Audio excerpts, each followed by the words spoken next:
I had the pleasure of watching his stream quite a few times. It's good. But he plays way more Heart of the Swarm than Wings of Liberty. For Dima, I must say Dimaga also played a lot of Heart of the Swarm. Played in a few tournaments. Lost against this really, really good Protoss player. I kind of forgot his name, but...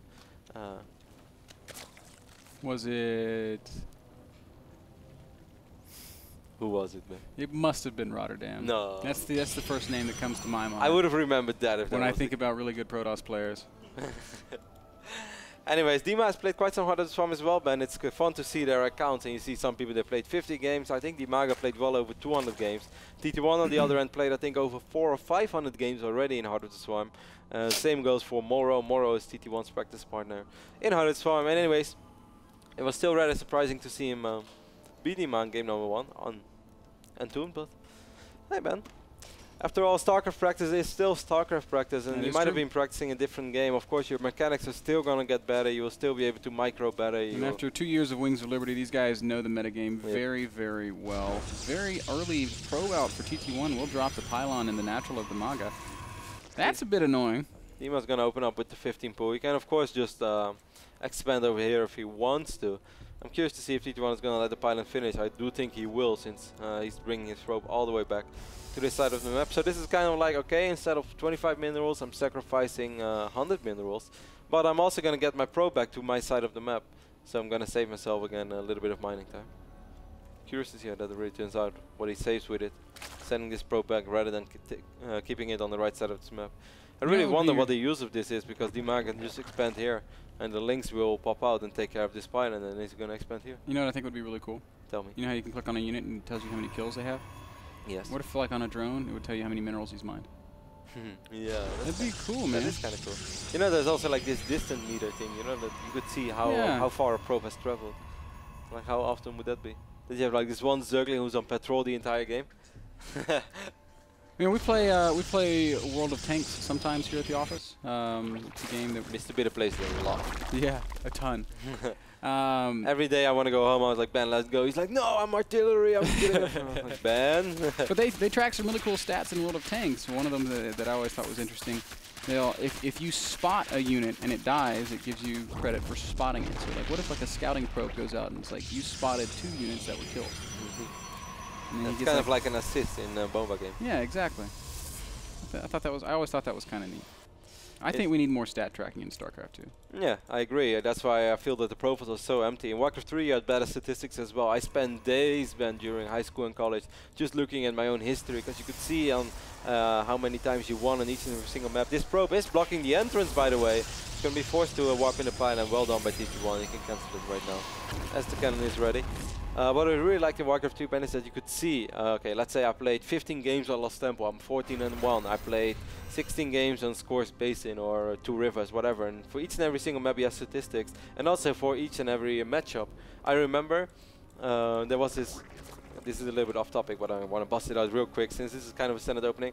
Very good orc player from South Korea. His name was Farseer. He played for Ninjas in jungle. His name was Farseer? Yeah, that's his nickname actually. Like after the unit? After the hero, yes. NIP Farseer. And he had a really sick ladder account with amazing stats. And he had 48-0 against Undead. Now we all know that Orc vs Undead was a little bit imbalanced, but that's just crazy. 48-0, and he goes to the Battle.net World Invitational in 2006, and he loses 2-0 against Sweet, who's Undead. That's crazy, no? I'll never forget that. Sad day. I played against Farseer in the first round. I also lost 2-0. You know, that reminds me of a baseball story. With Babe Ruth? No, I don't actually remember the name of the player, but there was a player who was playing a game of baseball, and he had 5 at-bats, and he had a hit every single time, so he was 5 for 5. And then very late in the game, it was like the 10th inning, and it was his turn to bat again, and the coach pinch hit for him. And all the reporters were like, what the hell, why would you pinch hit for this guy? He's gotten 5 hits tonight. And the coach was like, well, what are the odds of him getting a 6th? So maybe that's what happened to Farseer. Yeah, I mean, that was... some people even thought back then that they did it on purpose, because they felt that Grubby, his Orc vs Orc, was very, very good. And they felt that Sweet had a better chance of taking out Grubby than Farseer. But I think that was really, really far-fetched. I don't think that was the case. And normally you will not send an undead player to take out Grubby. And it was an individual tournament, not a team-based tournament. Only 8 players were there. And how did Grubby do against Sweet? He won the winner bracket, but then in the loser bracket, Sweet came back and won 2 best of 3s, 2-1, 2-1. It was a really, really entertaining tournament. It was really fun. That's pretty cool. Unfortunately, I was not very good. And you know, really fun trivia. The famous League of Legends shoutcaster Freak was there as well. He represented North America. So basically, back then in Korea in 2006, we had a current StarCraft 2 shoutcaster, me, against Freak, the League of Legends shoutcaster. And I have to admit, I lost. One of the worst defeats in my history.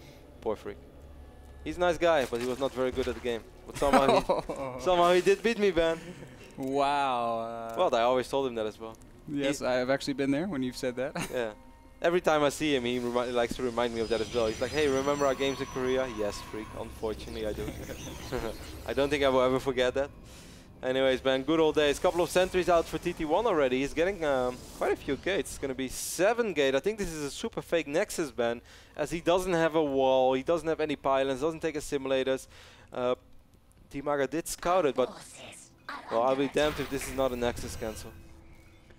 Yeah, we will see. It's a very, very fast third Nexus either way. I mean, it's not. There are no pylons and no cannons going up. This really, really smells like a fake. And Dimaga ban is already going up to 4 bases. He's reacting as if it's a Protoss player that's trying to play a very big macro style. Nexus is about 75% complete. 4 sentries are heading over. They will tickle this link. Tickle, tickle, tickle. Tickle them, man. I was always so afraid. But there are so many gateway units over here for TT1 already. Bayam, are you going to cancel the Nexus? Yes, he will. Now, normally I think it's very hard to say is it really a cancel or not, because there are definitely situations where Protoss can just actually go up to 3 bases, even if they open up with a lot of gates. But this was pretty obvious. No pylons, no cannons, no nothing. Dimaga does have a few units on the map then, but 7 sentries. Getting dicey again. Yeah, army supplies are even right now, but Dimaga's going to need a little bit more than what he's got on the map if he's going to be able to crush this push. There's a ton of Stalkers out for TT1. They do all have +1 attack. I mean, from now on, it's going to be units only for Dimaga. Dimaga is going to have to make sure that Overload pops before he would get supply blocked. He has a small army supply advantage, man, but there are so many sentries. 7 sentries, and a couple of them are full energy. Yeah, this is going to be a very difficult hold for Dimaga. I think he might have to give up this third base. A couple good force fields go down for TT1. I actually kind of like the engagement for Dimaga. He's picking up a few Stalkers already. Of course, these Stalkers do not have blink, guys. This is straight up 7 gauge +1. But of course, at the end of the day, he did cut off quite a few units. The drones are going to escape, but good fortunes on these roaches. Those roaches really will never escape, and Dimaga realizes that he's going to try and focus down sentries with the roaches that he has left. But Kevin, I think Dimaga might be just dead right now. TT1 has done massive damage already. It's still 60 army supply against 50, so I suppose anything's possible. I love how the TT1 immediately gets the robotics facility ban. He knows he's going to deal a lot of damage here either way. But just in case he's going to have to deal with Burrow, he's already getting a robo. And of course, for the counter-attack of roaches, he could get an Immortal out as well. But the TT1, I don't think you're ever going to need to worry about that phase of the game, as he's just going to march into the natural of Dimaga. Might be able to pick up this evolution chamber. And he is... It's going to finish, I think. But I don't think it really matters. More good force fields going down, and despite a couple of spine crawlers morphing in the back, I think TT1 just has too much here. Very tricky 7 gate that well, wasn't all that tricky, as Kevin called it very, very, very easily, but Dimaga did not seem to get the memo there. This natural expansion just going to get crushed by all these Stalkers, all these sentries, and TT1 is going to 2-0 Dimaga. It's kind of a very straightforward, simple series, which is not what I expected at all. And of course, I made some predictions at the start of the day as well, and I unfortunately predicted that my teammate would lose. I thought that Dimaga was going to take the series. I made the same prediction. Very impressive play from TT1. Very aggressive, very all-in in both games, but he did a good job of hiding it, and his execution was absolutely perfect. Yeah, both games on Entombed as well. Dimaga will, I guess, make... well, what is Dimaga going to do? I mean, obviously, it's going to be really hard for him to come back through the macro game. Never give up, never surrender, man. As long as there are roaches, there is hope. That's what I always say. Well, Dimaga does have some spine crawlers down. Maybe, just maybe, if he can somehow establish another base. But TT1, I do not think is going to allow that, as he's just going to dance forward, do damage where he can. Of course, eventually he will force feed off these roaches if he gets a chance. He's playing this super, super safe. No need to run into spine crawlers, man. You never know what happens. Of course, if he knew what Dimaga really had right now, he could just go for it and he would be fine. But why would you ever take a small risk when you don't have to at all? It's still $150 on the line. If you guys are new to the NASL or don't always watch us, each and every single best of 3, there is $150 on the line. $150 on the line, Kevin, and points and progression towards that offline final that we will be holding at the end of the season, where we're going to give away a lot more than just 150 bucks. Would be really cool if we have like an 8-man offline finals for 150 bucks. You know, back when StarCraft 2 was just getting popular, we were having events like that. It's like $150 tournament, everybody signs up. You've got like all the best players. You mean online? Yeah. Yeah.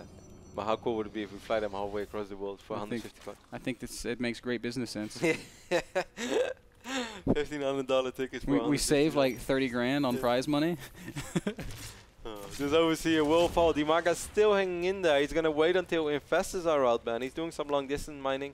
And he's going to be able to at least mine from 2 bases soon. But of course, TT1 can just get +2. And I was just waiting, Ben, when are we going to see Colossus? Because Colossus is the ultimate seal the deal unit. They're so good against infestors. There are already a few Immortals on the map. I think 2 right now. That's correct.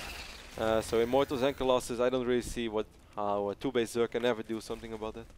It'll be very, very tough. TT1 obviously in a virtually unlosable position here. If ever there was a comeback unit, it's probably going to be called the Infestor, Kev. Yeah, but that's why it's so smart by TT1, of course, to get the Robo Bay. He can afford it. He's pretty damn rich. He has Pinus all around the map, so he has excellent map vision. There's nothing that can really go wrong. He's going to get a second Robo now as well. He's even getting a few cannons. Well, I know we'd rather be safe than sorry, Ben, but... Yeah, he's playing it the safest way possible. TT1, I guess. I know what Tasteless would say, but if I would say that, my producer would get mad again. 170 supply for TT1. I guess he's just going to max out before he makes the final push. And hey, why not? In that time, he will have Thermal Lance. He will have a couple of Colossi. And his upgrades will be farther along. He's even going up to double Robo. TT1 not cutting any corners here. Even had a cannon in his natural. Wow. Yeah. Biome is like, this is my first win of the season. Of course, TT1 is currently 0-3 in the season. Dimaga is 1-2. He is going to have to play 2 best of 3s today. Same goes for TT1, though. And the other one, Ben, is against a player that's still undefeated, Finale. He's currently 3-0, MVP Finale, of course. 3-0 in this division. But I've always had a high... I've always had the PvP skills of TT1 in very high regard, or at least I hold them. He's going to be able to drop some force fields on the high ground, perhaps, and dodges the fungal. Boy, zealous, man. Yeah. Oh. Wow, nice force fields on those infestors, actually. Of course, this game is pretty much over already, but I was really digging that, man. Getting some force fields on the high ground, picking off 3 infestors. 1 infestor was already down. So before this fight even started, he already killed 4 infestors. And there's the big aggressive blink from TT1. This will be the final fight, and he will easily clean up the army of Dimaga. Dimaga does have a 3rd base building behind this push, but there is no chance of defending it. GG gets called. And TT1 takes it down 2-0. Very well done, Pyam. Yeah, very surprising start of this day, Ben. Of course, Pyam is a really good player. We always said that. 80% of our people in chat as well. Of course, if you're a subscriber, you're able to chat. You can vote as well who you think is going to win. 80%, Ben, thought that TT1 or that Dimaga was going to win. But it's TT1 pulling through. TT1 with the upset. That game brought to you by Squarespace. Everything you need to create an exceptional website. If you'd like to receive a promotional discount on that software, you can head over to nasl.tv/p/Squarespace. We are going to take a quick break. Our next game is going to be QXC versus Sen, and that's always fun. I really enjoy watching Sen and QXC. Despite perhaps not being the winningest player in the NASL, he really provides good games so often. Yeah, he's played fantastic games all season long, and of course Sen is always a beast. Cannot wait to see how this one plays out, guys. Don't go anywhere. Lots more StarCraft still to come from the North American Star League after this.